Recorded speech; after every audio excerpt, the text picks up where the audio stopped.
எல்லா பேருக்கும் ரெகுலராக லோ சுகர் வர்றதுன்னு இல்லைங்க.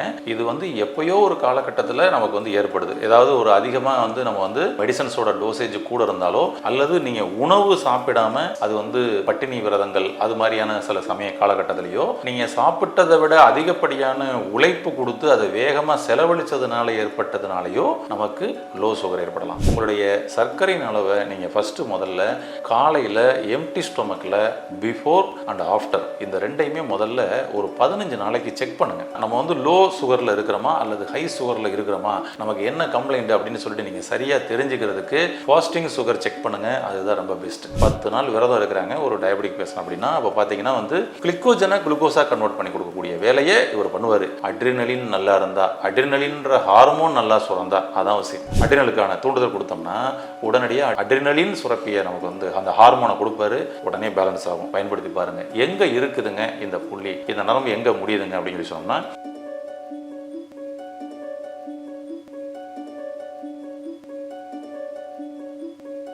ஹெல்த் கபே நேயர்களுக்கு வணக்கம். டயபெட்டிக்கில் இன்றைக்கி பார்த்தீங்கன்னா கண்ட்ரோல் பண்ணிக்கிட்டே வர்றாங்க.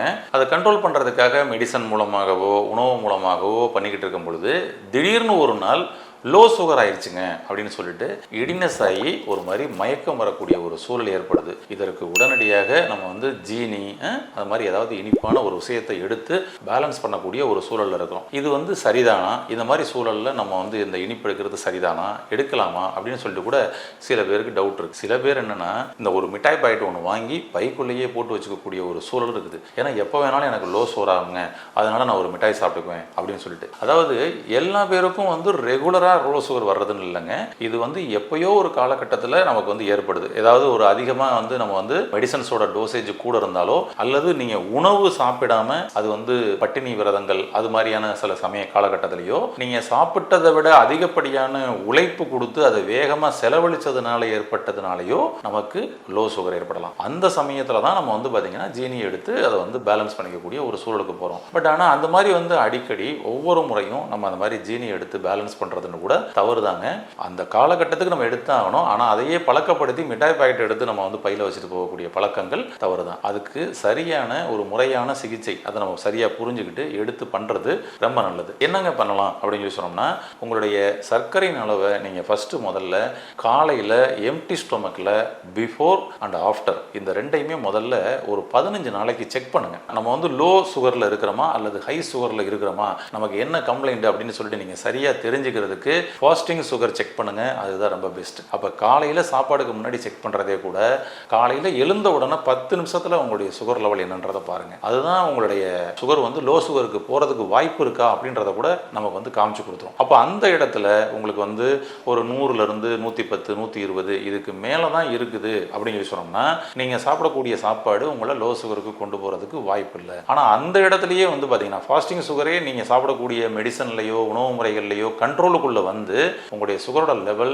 80 75 அந்த மாதிரிலாம் இருக்குது. மார்னிங்ல ஃபாஸ்டிங்லேயே அப்படி இருக்குதுன்னா, இப்போ நீங்கள் அதுக்கப்புறம் சாப்பாடு எடுத்து பண்ணும்பொழுது என்ன ஆகும் அப்படின்னு சொல்லி சொன்னோம்னா, கொஞ்சம் கூட்டிட்டு அடுத்து நீங்கள் ஒர்க்குக்கு போவீங்க இல்லையா, இன்னொன்று சாப்பாடு எடுத்தோன்னே விடுறதில்ல, திரும்ப உடனே நம்ம என்ன பண்ணிடுறோம், மெடிசன்ஸ் எடுத்துக்கிறோம். எடுத்த உடனே குறையுது பாருங்க, வேகமாக குறையிறோம். அப்போ உங்களுக்கு ரொம்பவும் காலையில் ஃபாஸ்டிங்கில் கம்மியாக இருந்தால் கொஞ்சம் அலர்ட் ஆகுங்க. அப்போ அந்த காலை உணவில் சின்ன மாற்றத்தை கொண்டு வாங்க. உங்களுடைய மெடிசன் டோசேஜில் நீங்கள் கொஞ்சம் அளவை குறைச்சி சாப்பிடுங்க. ஒரு உதாரணத்துக்கு ஒரு 500 mg நீங்கள் எடுக்கிறீங்க அப்படின்னா அதை 250 குறைச்சிக்கலாமா அப்படின்னு சொல்லி மருத்துவருடைய ஆலோசனையின் பேரில் குறைச்சிக்கங்க. முடிஞ்ச வரை அது மாதிரியான மருந்து மாத்திரைகள்ல இருந்து வெளியில வர்றது தான் நாங்க சொல்றோம். அது மாதிரியான மருந்து மாத்திரைகள் இருந்து வெளியே உணவு மூலமாகவோ மற்ற நேச்சுரல் ஹெர்பல் ரெமடிஸ் மூலமாகவோ சொல்யூஷன் கிடைக்குமான்றதை கொஞ்சம் தேடுங்க, நிச்சயமா கிடைக்கும். அப்போ அது மூலமா நீங்க கட்டுப்படுத்தி வச்சிருக்கப்படும் பொழுது நீங்க லோ சுகருக்கு போகாமல் தப்பிக்கலாம். இப்போ சப்போஸ் நான் ஒரு டிராவலிங்ல இருக்கேங்க அல்லது வெளியூர் போயிருக்கேங்க, அந்த சமயத்தில் பார்த்தீங்கன்னா எனக்கு லோ சுகர் வந்துருச்சு. பட் ஆனால் அங்கே ஒரு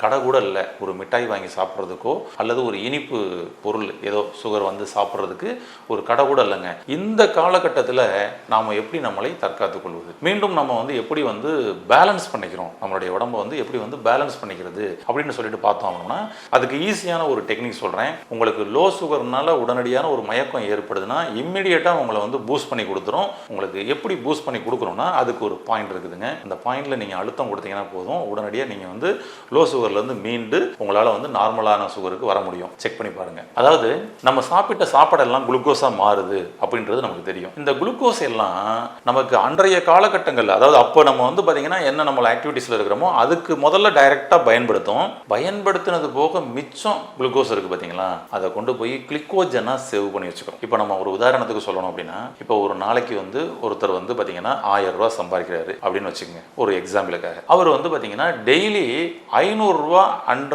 அன்றைய வாழ்வியலுக்காக செலவழிக்கிறாரு. அன்னைக்கு சாப்பாடுக்கு, மற்ற குழந்தைகளுக்கு தேவையானது, ஃபேமிலிக்கு தேவையானதெல்லாம் செலவழிக்கிறாரு.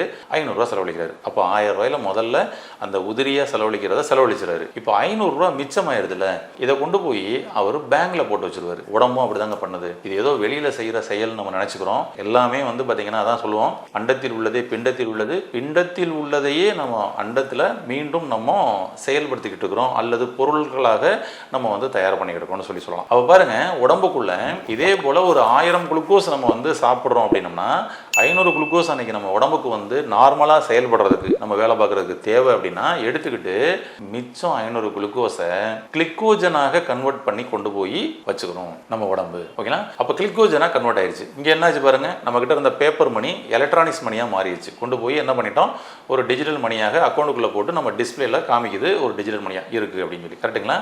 அப்போ இதே மாதிரி டெய்லி நம்ம வந்து நம்மளுடைய வாழ்வியலுக்கு தேவையான 500 குளுக்கோஸை செலவழிச்சுட்டு 500 குளுக்கோஸை கிளிக்கோஜனாக கன்வெர்ட் பண்ணி கொண்டு போய் சேவ் பண்ணிட்டே இருக்கு பாருங்க. எப்படி நம்ம பணத்தை கொண்டு போய் 500 ரூபா அக்கௌண்ட்டில் போட்டு 500 ரூபா டெய்லி சேவ் பண்ணுறோம் அப்படி வச்சுக்கோங்க. ஒரு கட்டத்தில் நமக்கு வந்து பார்த்தீங்கன்னா சாப்பிடாம இருக்கிறோம் அப்படின்னு சொல்லி சொன்னோம்னா, இன்னைக்கு வந்து பட்டினிங்க, இன்னைக்கு வந்து பட்டினி விரதம், இன்னைக்கு வந்து நோன்பு அப்படின்னு வச்சுக்கோம். அப்போ அந்த காலகட்டத்தில் குளுக்கோஸ் வந்து வெளியிலேருந்து வராது. அதாவது நமக்கு வந்து ஒரு வாரம் வந்து வேலை இல்லை. அப்போ டெய்லி அந்த 1000 ரூபா வரக்கூடிய அந்த வருமானம் வராது அப்படி வச்சுக்கோங்களேன். அப்போ நம்ம என்ன பண்ணுவோம், பேங்க் அக்கௌண்ட்டில் இருந்து ஏடிஎம் கார்டு மூலமாக ஸ்வைப் பண்ணி அன்றைக்கு பணம் எடுத்து நாம செலவழிப்போம். கரெக்டுங்களா? உடம்பும் அப்படி தான் பண்ணும். உடம்பும் இந்த கிளிக்கோஜனை மீண்டும் குளுக்கோஸாக கன்வெர்ட் பண்ணி அன்றைய வாழ்க்கையை, அன்றைய நடைமுறையை நமக்கு வந்து பார்த்திங்கன்னா பயன்படுத்துறதுக்கு வேலை பார்ப்போம். இந்த கிளிக்கோஜனை குளுக்கோஸாக கன்வெர்ட் பண்ணுறதுக்குன்னு சொல்லிட்டு ஒரு சுரப்பு நீர் வேணும். இந்த சுரப்பு நீர் தான் இதை வந்து பார்த்தீங்கன்னா வந்து கிளிக்கோஜனை குளுக்கோஸாக கன்வெர்ட் பண்ணுது. உதாரணத்துக்கு அங்கே நம்ம என்ன பார்த்தோம், பேங்க் அக்கௌண்ட்டில் இருக்கக்கூடிய மணியை நம்ம பேப்பர் மணியாக மாற்றுறதுக்கு ஏடிஎம் கார்டு போட்டோம் பாருங்க. ஏடிஎம் கார்டு போட்டால் தான் வெளியே வந்தது. அது மாதிரி ஏடிஎம் கார்டு மாதிரி இங்கே ஒரு ஹார்மோன் இருக்குதுங்க. ஓகேங்களா? அந்த ஹார்மோன் என்ன அப்படின்னு சொன்னோம்னா, அட்ரினலில் சுரக்கக்கூடிய அட்ரினலின்.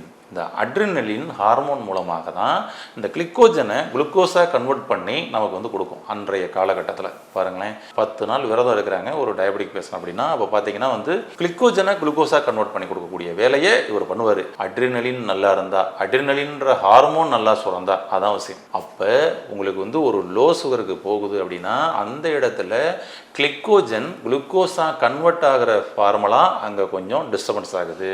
இந்த அட்ரினல் கிளாண்டோட டெபிசியன்சி அவங்களுக்கு இருக்குன்னு அர்த்தம். உதாரணத்துக்கு கிட்னியோட எனர்ஜி கம்மியாக இருக்கும். இந்த அட்ரினல் வந்து சிறுநீரகத்துக்கு மேலே தான் இருக்கிறாரு. அவர்களுக்கெல்லாம் வந்து பாருங்க, யாருக்கெல்லாம் அடிக்கடி லோ சுகர் வருதோ அவர்களுக்கு கிட்னியோட எனர்ஜி கொஞ்சம் கம்மியாக இருக்குது, அவ்வளோதான். மெடிசன் டோசேஜில் எடுத்து அந்த டோசேஜ் கூட இருக்கிறதுனால கம்மியாக வர்றது வேற. நார்மலாக எப்போவுமே கொஞ்சம் லோ சுகருங்க அப்படின்னா இதுதான். கிளிக்கோஜனை குளுக்கோஸாக பண்ணக்கூடிய, அதை மாற்றக்கூடிய இந்த ஃபார்முலாவுக்கு பயன்படுத்தக்கூடிய அட்ரினலின் கிளாண்ட், அட்ரினலின் சுரப்பியை சரியாக சுரந்து அது சரியான நேரத்திற்கு வந்தால் உங்களுக்கு லோ சுகர் வர வாய்ப்பு இல்லை. ரைட். இப்போ ஒருத்தர் லோ சுகர்னால ஏதோ ஒரு டிராவலிங்கில் அவர் மயக்கம் போடுறாரு அப்படின்னா உடனடியாக அந்த ஏடிஎம் கார்டை வச்சு உடனே பணம் எடுக்கிற மாதிரி, உடனடியாக அர்ஜென்ட்டாக பணம் தேவைங்க இன்னைக்கு, அந்த மாதிரி வந்து உடனடியாக கிளிக்கோஜன் குளுக்கோஸாக கன்வெர்ட் ஆகணும்னா நீங்கள் அட்ரினல் கிளாண்டை தூண்டி அட்ரினல் சுரப்பியை நல்லா சுரக்க வச்சுட்டா பேலன்ஸ் ஆகிருங்க. இமீடியட்டாக அவர் வந்து எந்திரிச்சிருவார். இது ஒரு பெரிய மேஜிக்காக இருக்கும். நீங்கள் செஞ்சு பாருங்கள். யாருக்காவது உங்களுடைய வீட்லேயோ உங்களுடைய உறவினர்களுக்கோ நண்பர்களுக்கோ இதே போல் லோ சுகர்னால அவர் மயக்கப்படுறாரு அப்படின்னா உடனடியாக நான் சொல்லக்கூடிய இந்த ஒரு புள்ளியை தூண்டி பாருங்கள். இமீடியட்டாக அந்த மாற்றம் தெரியும். அப்படி என்னங்க அந்த புள்ளி அப்படின்னு சொன்னோம்னா, நம்ம ஏற்கனவே ஒவ்வொரு பதிவுகள்லையும் நம்மளுடைய சிகிச்சை மையத்தில் செய்யக்கூடிய சிகிச்சைகள் மூலமாக இதை பண்ணுறோம்னு சொல்லியிருந்தோம். அதில் குறிப்பாக கால் பாதத்தில் உடம்புல இருக்கக்கூடிய எல்லா உறுப்புகளுடைய நரம்புகளும் முடிவடையுதுன்றதை பார்த்துருந்தோம். அதன் அடிப்படையில் அட்ரினல் கிளாண்டோட நரம்பு நம்மளுடைய கால் பாதத்தில் முடிவடையுது. அட்ரினல் கிளாண்டுக்கு செல்லக்கூடிய சக்தி கால் பாதம் வழியாக போகுது. அப்போ இந்த இடத்துல நாம் வந்து இப்போ தூண்டுதல் கொடுத்தோம்னா அட்ரினலுக்கான தூண்டுதல் கொடுத்தோம்னா உடனடியாக அட்ரினலின் சுரப்பியை நமக்கு வந்து அந்த ஹார்மோனை கொடுப்பாரு, உடனே பேலன்ஸ் ஆகும். பயன்படுத்தி பாருங்க. எங்க இருக்குதுங்க இந்த புள்ளி, இந்த நரம்பு எங்க முடியுதுங்க அப்படின்னு சொல்லி சொன்னோம்னா ரொம்ப ஈஸியான ஒரு லொகேஷன் தான். அப்புறம் நம்மளுடைய கால் பாதத்துல இங்க பாத்தீங்கன்னா மார்பு மாதிரி விரிஞ்ச மாதிரி வந்து ஒரு ஷேப் இருக்கும் பாத்தீங்களா, அந்த மார்பு மாதிரி விரிஞ்ச ஷேப்ல சென்டர் அப்படி எடுத்துங்க. அதாவது 2வது விரலுக்கும் 3வது விரலுக்கும் நடுவில் அப்படி ஒரு நேர் கோடு போட்டிங்கன்னா கரெக்டாக அந்த மார்பு மாதிரி விரிஞ்சதோட உச்சி வந்துடும். அங்கேருந்து ஒரு 1/2 இன்ச், ஒரு 1/2 இன்ச் கீழே வாங்க. ஓகேங்களா, அந்த சென்டர் சந்திக்கிற இடத்துல 1/2 இன்ச் கீழே வாங்க. அந்த இடத்துல வச்சு ஒரு நல்ல ஒரு லாங் ப்ரெஸ் கொடுங்க. அவருடைய மயக்கம் தெளிவு அடையும் வரை, அவ்வளோதான். அதாவது 1 நிமிடத்திலிருந்து 3 நிமிடம் தான். ஒரே நிமிஷத்தில் அவர் வந்து பார்த்தீங்கன்னா மயக்கம் தெளிவாகி எந்திரிச்சுவார். அந்த இடினஸ் ஒரு மாதிரி மயக்கம் அப்படியே லேசாக டல் ஆகிட்டே போகுது. உடனே அந்த இடத்துல ப்ரெஷர் கொடுங்க, பயங்கரமாக எனர்ஜி ஆயிடுவார். இம்மிடியேட்டாக வேலை பார்க்கணுமா, அதான் கால் பாதம். அங்கே சுவிட்சை அந்த அப்படி டச் பண்ணணும். ஏன்னா அதுக்கான சுவிட்ச் இங்கே தான் இருக்குது. அந்த சுவிட்சை போடணும் கரெக்டாக, அதுதான் விஷயம். கரெக்டாக அந்த சுவிட்ச் அங்கே கால் பாதத்தில் அந்த இடத்துல அழுத்தப்படும் பொழுது இம்மிடியேட்டாக நமக்கு அட்ரினலின் அப்படின்ற அந்த ஹார்மோன் சுரக்கும், குளுக்கோஸாக கன்வெர்ட் ஆகும். உடனே அவருடைய லோ சுகர் வந்து பார்த்திங்கன்னா வந்துட்டு ஜல்லுன்னு ஏறி வந்து நார்மல் அப்படின்ற நிலைக்கு வரும். இன்னொன்னா நார்மல் பண்ணி தான் கொடுக்கும். இதை பண்ணால் சுகர் கூடுமானலாம் நீங்கள் ஒன்றும் பயந்துட வேணாம். இது அட்ரினலின் கிளாண்ட் செய்யக்கூடிய வேலையை அது வந்து பண்ணி கொடுக்குங்க. ஆமாம், அதனால் ஒரு லோ சுகர் ஒருத்தருக்கு வருது, உங்களுடைய நண்பர்களுக்கோ உறவினருக்கோ வருதுன்னா நம்முடைய கால் பாதத்தில் இந்த லொக்கேஷனில் ஒரே ப்ரெஷர், லாங் ப்ரெஷர் கொடுங்க. 1லிருந்து 3 நிமிடங்கள் அப்படியே அந்த இடத்த அழுத்தி கொடுங்க. அழுத்தி கொடுக்கப்படும் பொழுது உங்களுடைய லோ சுகர் நார்மல் சுகராக மாறும். இப்படி லோ சுகரே வராமல் என்றென்றும் உங்களுக்கு சுகர் லெவல் நார்மலாக கட்டுப்படுத்தி வாழ்வதற்கு இந்த டெக்னிக்கை பயன்படுத்தி ஆரோக்கியம் அடைய வாழ்த்துக்கள். நன்றி. இந்த வீடியோ உங்களுக்கு பிடிச்சிருந்தா லைக் பண்ணுங்க, ஷேர் பண்ணுங்க, கமெண்ட் பண்ணுங்க. மறக்காம ஹெல்த் கஃபே தமிழ் சேனலை சப்ஸ்கிரைப் பண்ணிட்டு பெல் பட்டனை கிளிக் பண்ணிடுங்க.